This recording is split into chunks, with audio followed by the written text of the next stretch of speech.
સગાઈ પછી બનેલી સત્ય ઘટના. શૈલીની બેંકમાં નવી નિમણૂક મળી. દૂરના શહેરના નવા વિકસતા વિસ્તારમાં ખોલાયેલી નવી શાખામાં કામ નવું હતું, પણ એને શીખતા વાર ના લાગી. થોડા દિવસ જાણીતા સંબંધીને ઘરે રહી. પછી બેંકથી 1.5 કિલોમીટર દૂર આવેલી નોકરિયાત સ્ત્રીઓ માટેની ખાનગી હોસ્ટેલમાં પેઇંગ ગેસ્ટ તરીકે ગોઠવી લીધું. નવી શાખામાં કામ ઓછું રહેતું, નવા ખાતાવાળા, તો કોઈ બીજેથી ખાતું ફેરવવા વાળું પણ આવતું. ખાતું ફેરવવાનું પહેલું કામ એક પ્રૌઢ દંપતીનું આવ્યું. વાતોની આદત પ્રમાણે એ પ્રૌઢાએ શૈલીને પણ કહ્યું કે મારો દીકરો પણ આ જ બેંકમાં વડોદરા નોકરી કરે છે. ખાતું ફેરવાઈ ગયા પછી એ મહિલા ક્યારેક પતિ સાથે તો ક્યારેક યુવાન દીકરી સાથે કામ માટે આવતા. શૈલીને એની સાથે વાતચીત કરવાનો વ્યવહાર થયો. એ છોકરીનું નામ રીમા હતું. વાતચીત પરથી શૈલીને જાણવા મળ્યું કે એ લોકો પણ પોતાની જ્ઞાતિના જ છે. બીજી તરફ શૈલીના વડીલોએ શૈલી માટે યોગ્ય પાત્ર ગોતવાનું ચાલુ કર્યું. એના કુટુંબમાં સંકુચિતતા ન હતી, એટલે શૈલીએ વડોદરાવાળા છોકરાની વાત સામે ચાલીને જ ઘરમાં કરી. સગા સંબંધીઓમાં ચર્ચા વિચારણા અને પરસ્પર માહિતીની આપ-લે પછી પેલા જાણીતા સંબંધીને ઘરે મળવાનું નક્કી થયું. વડીલોએ અને કન્યા મૂર્તિયાએ વાતચીત કરી. બંને પક્ષના બધાયને યોગ્ય લાગ્યું, પરંતુ કન્યા પક્ષે નજીકના સગામાં અવસાન થયું હોવાથી સગાઈ એકાદ માસ પછી કરી શકાય તેમ હતું. એટલે એ વખતે શૈલી અને વિશાલની સગાઈ માટે વાત પાકી કરી લીધી. પણ પ્રસંગની તારીખ પછીથી વિચારવાનું નક્કી થયું. બીજે દિવસે રીમાએ ઘરમાં પૂછ્યું કે હું શૈલીને મળવા જાઉં. પરવાનગી મળતા એ બેંક બંધ થવાના સમયે પોતાનું સ્કૂટર લઈ શૈલી પાસે પહોંચી. તેને પાછળ બેસાડી શૈલીની હોસ્ટેલ પર લઈ ગઈ. અંદર જતા જતા રીમા હસીને બોલી, તમારી સગાઈ તો થઈ નથી, તો હમણાં હું તમને શું કહીને બોલાવું? શૈલી પણ હસી, હા વાત તો સાચી. આપણે એમ કરીએ, આપણી ઉંમર લગભગ સરખી જ હશે, તો બેનપણી બની જઈએ. હું તમને ના, તને રીમા કહીશ, તું મને શૈલી કહેજે. બંને એકબીજાને તાલી આપી અને ખૂબ હસી. રીમાએ પાછું પૂછ્યું, તો લગ્ન પછી શું કરશું? જો તને વાંધો ના હોય તો આપણે નણંદ ભાભી નહીં બનીએ, કાયમ બેનપણીઓ જ રહીશું. પણ ઘરના બધા આપણી વાત માનશે. હા, મારા ઘરમાં તો કોઈ વાંધો નહીં લે, તારી વાત તું જાણ.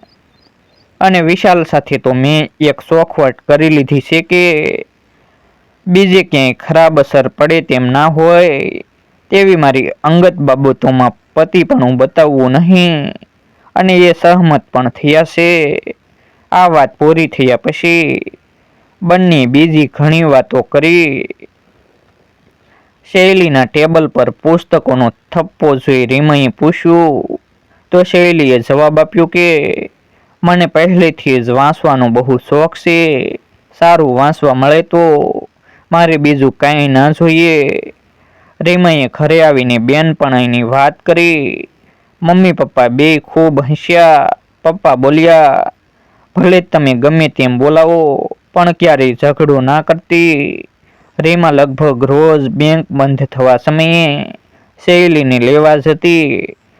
હોસ્ટેલ પર બેસીને ક્યારેક હળવી વાતો તો ક્યારેક ગંભીર ચર્ચા પણ કરતી. એ દરમિયાન વિશાલના મમ્મી પપ્પા શૈલીનું ઘર જોઈ આવ્યા. સગામાં અવસાનના કારણે થયેલો અવરોધ પૂરો થઈ ગયો હતો. શૈલીના મમ્મી પપ્પા ઘર જોવા અને સગાઈ અને લગ્નની તારીખ નક્કી કરવા આવવાના હતા.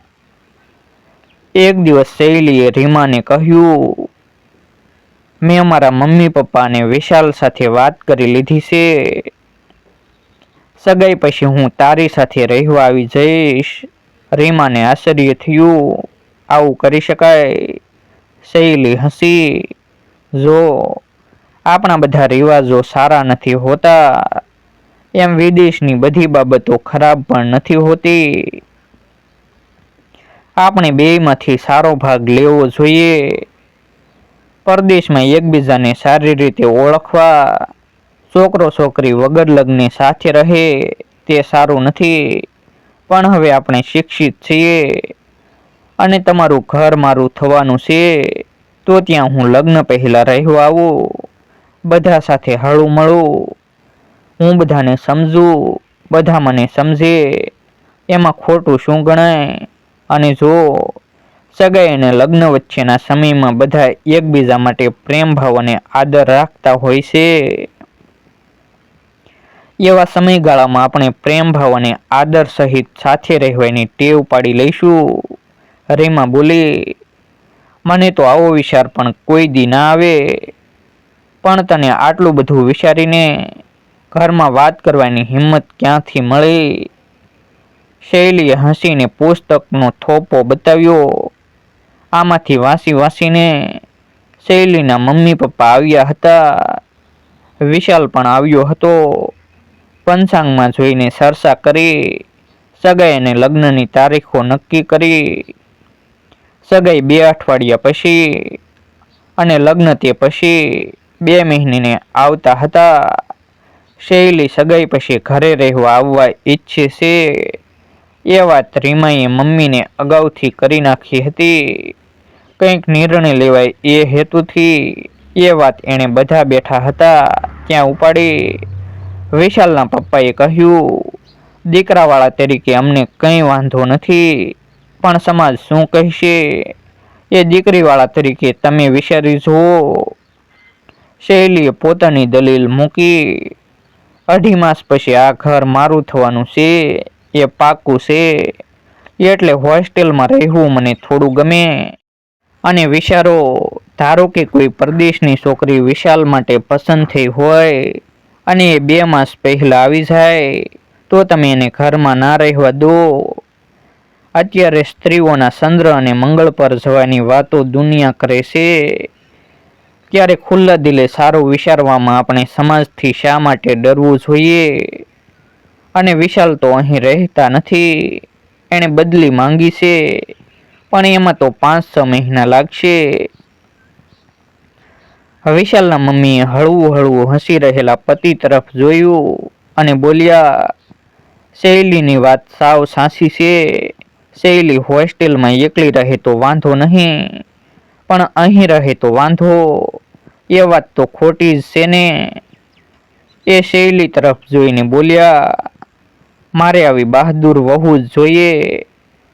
તું કાલે જ તારો સામાન લઈને આવી જા. મારે સગાઈ થવાની પણ રાહ જોઈ નથી. શૈલીના પપ્પાએ કહ્યું, બેન, આ છોકરી થોથા વાંચી વાંચીને આવી ગંભીર અને ક્રાંતિકારી વાતો ઘરમાં કરતી. અમને ચિંતા થતી કે આને સમજે એવા લોકો ક્યાં ગોતશું, પણ તમે મારી ચિંતા ઉતારી નાખી. શૈલીએ રીમાને કહ્યું, મમ્મીને આવતીકાલથી ઘરકામમાં સાવ છૂટી. આપણે બે અડધું અડધું વહેંચી લઈશું. ભારેખમ ગંભીર થઈ ગયેલા વાતાવરણને હળવું કરવા રીમાના પપ્પાએ કહ્યું, બહુ વાતો થઈ, હવે શાનો સમય થયો છે, જાવ કોણ જાય છે? શૈલી અને રીમા બે એકબીજા સામે આંગળી સીંધીને એકી સાથે બોલી પડી, પહેલા આનો વારો. અને બધા ખડખડાટ હસી પડ્યા. દીકરા કે દીકરી માટે માંગવું આવે ત્યારે લોકો સામાવાળા માટે શંકા અને અવિશ્વાસ સાથે ઘણી બધી તપાસ કરે, પણ સગાઈ થઈ જાય એટલે અનોખી આત્મીયતા આવી જાય. સગાઈ અને લગ્નની તારીખ નક્કી કરવા આવેલ શૈલીના મમ્મી પપ્પા રમેશભાઈ અને રંજનબેન વહેવારીક વાતો પૂરી થઈ એટલે જવાની રજા માંગી. તો વિશાલના મમ્મી પપ્પા પ્રવીણભાઈ અને ચંદનબેને ખાસ આગ્રહ કરી 1 રાત રોકાઈ જવા વિવશ કરી લીધા. રીમા અને શૈલીને સાંજની રસોઈની સૂચના આપી. એ સારી સત્યનારાયણ મંદિરે દર્શન કરવા ગયા. મંદિરના પ્રાંગણમાં વૃક્ષને સાંયે બાકડે બેસીને સારી ખૂબ હળવાશ અનુભવી રહ્યા હતા. પ્રવીણભાઈએ વાત કરી, આપણે શૈલીને સગાઈ પહેલા અમારી સાથે રહેવા છૂટ આપી. સમયની સાથે માન્યતાઓ છોડવી જોઈએ અને રિવાજોમાં અનુકૂળતા ઉમેરવી જોઈએ. મારું માનવું છે કે હમણાં 15 દિવસમાં સગાઈ માટે પ્રસંગ કરવો અને પછી 2 માસે લગ્ન માટે બીજો પ્રસંગ કરવો, એને બદલે સીધો લગ્ન પ્રસંગ જ કરીએ તો કેમ? અને એ પણ આપણા સહિયારા ખર્ચે. આપણા બેયના સંતાનો પરણે છે એટલે બધી જવાબદારી સરખે ભાગે જ હોવી જોઈએ ને. સમાજમાં લેતી દેતીના કારણે જ મન દુઃખ થાય છે. એટલે આપણા પ્રસંગમાં દહેજ, પહેરામણી, મામેરા, સાંદલો, ભેટ સોગાદ એવી કંઈ લેતી દેતી ના કરીએ અને આપણા બેયના સૌ સગા વહાલા મળીને આનંદ ને માત્ર આનંદ કરે. આ વાતમાં સહમતી થઈ. રંજનબેન બોલ્યા, આ વાતમાં મારી શૈલી બહુ રાજી થશે. સમાજ તો વાતો કરવાનો છે. 2 પ્રસંગની માથાકૂટ નહીં અને પૈસા પણ બચશે. વડીલો મંદિરે ગયા એટલે શૈલીએ વિશાલને કહ્યું, જાઓ તમે તમારા મિત્રોને મળી આવો ને સમાચાર આપી આવો. અમને અમારું કામ કરવા દો. શૈલી અને રીમા હોસ્ટેલ પર ગઈ. હિસાબ ચૂકવી, સામાન એકઠો કરી ઘરે આવી ગઈ. બીજે દિવસે વહેલી સવારની બસમાં વિશાલ નોકરી પર જવા અને શૈલીના મમ્મી પપ્પા ઘરે જવા રવાના થયા. જતી વખતે મમ્મી કંઈ સલાહ આપે એ પહેલા જ શૈલીએ કહ્યું, મારી કંઈ ચિંતા ના કરતા.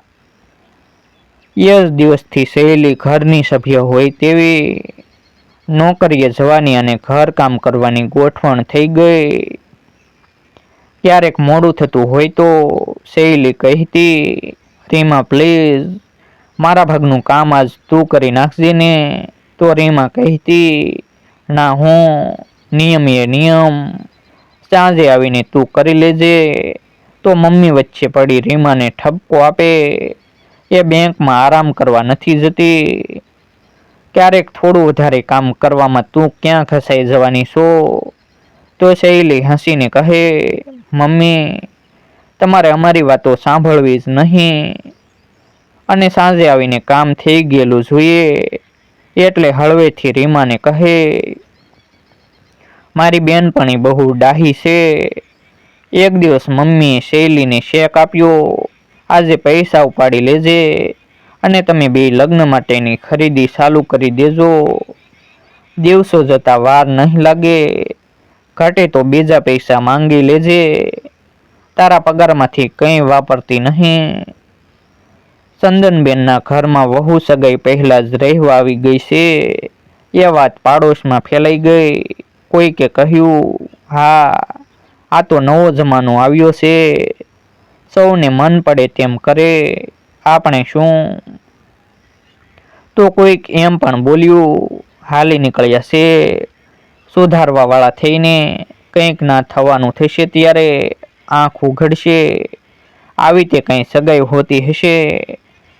લગ્ન પ્રસંગની તૈયારી રૂપે શૈલી અને રીમાએ સાંજના સમયે ખરીદી કરવાનું ચાલુ કર્યું.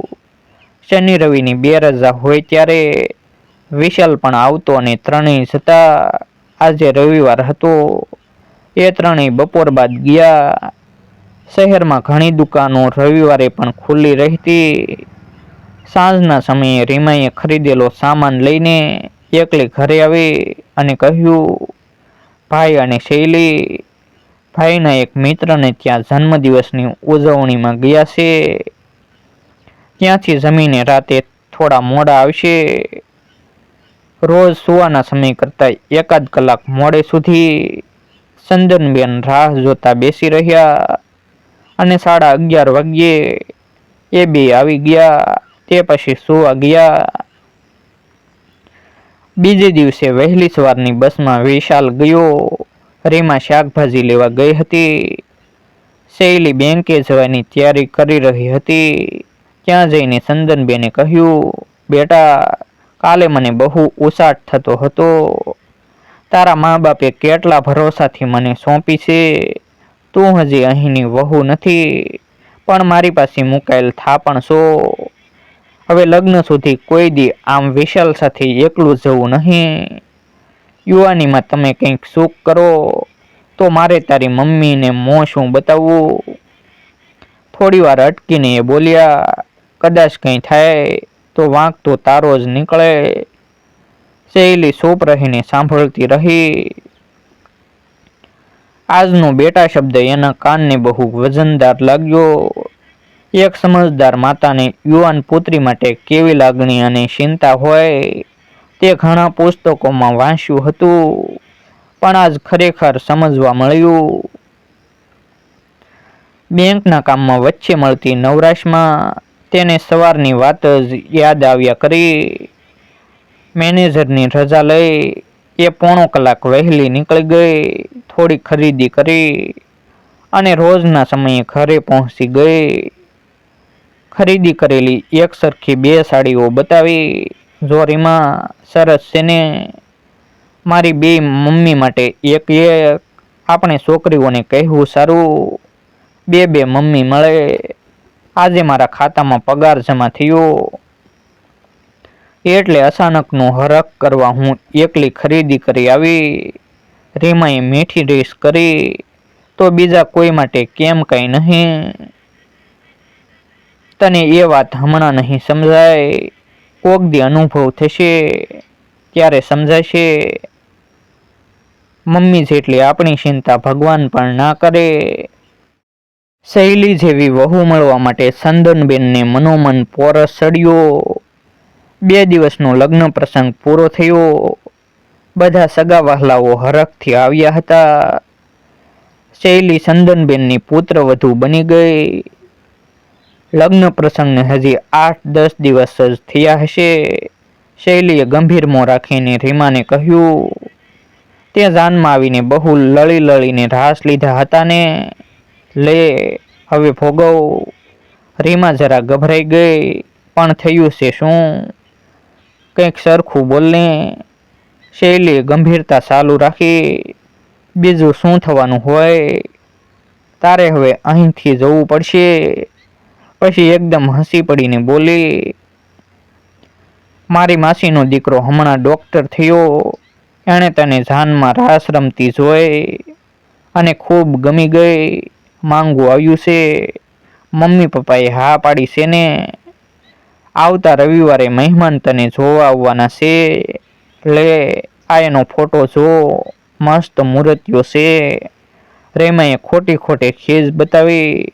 ભલે ને એ ડોક્ટર હોય અને ગમે તેટલો રૂપાળો હોય, પણ હું તારી જેમ સાસરિયા ઘેલી થઈને વગર સગાઈએ સાસરે નહીં ભાગું. તો હું પણ તને એમ ક્યાં જવા દેવાની છું? બહાના કરીને 1 વર્ષ તો કઢાવી જ નાખીશ. તું જતી રહે પછી તારા ભાગનું કામ મારે ના કરવું પડે. બંનેના ખડખડાટ હસવાનો અવાજ ચંદનબેનને પોતાના ઓરડામાં સંભળાયો. એ વાત સમજી ગયા. એનાથી પણ મલકી જવાયું. આવા જ નવા વિડીયો જોવા માટે અમારી યુટ્યુબ ચેનલ સબસ્ક્રાઈબ કરો અને વિડીયોને લાઇક અને શેર કરવાનું ભૂલશો નહીં. ફરી મળીશું એક નવી સ્ટોરી સાથે. આભાર.